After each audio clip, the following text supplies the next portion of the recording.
এতে কোনো সংশয় নাই।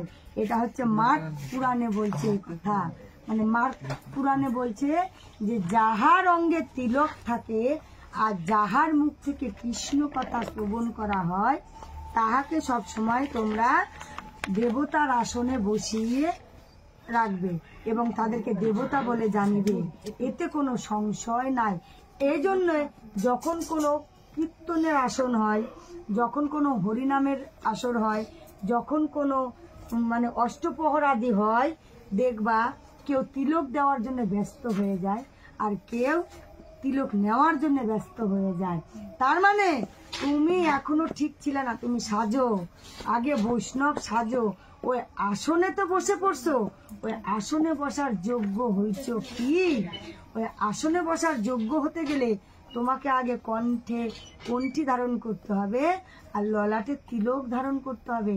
যদি আমি তিলক ধারণ বাড়িতে করার টাইম না পাই তো সেই আসরে গিয়ে বলতে হবে আমাকে আগে তিলক ধারণ করাই দাও। মানে তিলক ধারণ না করলে ওই আসরে বসার মতো সে যোগ্যতা অর্জন করতে পারে না। একটা স্কুলে নাম না থাকলে সেই স্কুলে যাওয়ার সে যোগ্যতা অর্জন করতে পারে না, কারণ ওর তো ওই স্কুলের নামই নাই। তদ্রূপ কপালে তিলক না থাকলে এই স্কুলে যাওয়ার তার কোনো যোগ্যতা অর্জন করতে পারে না।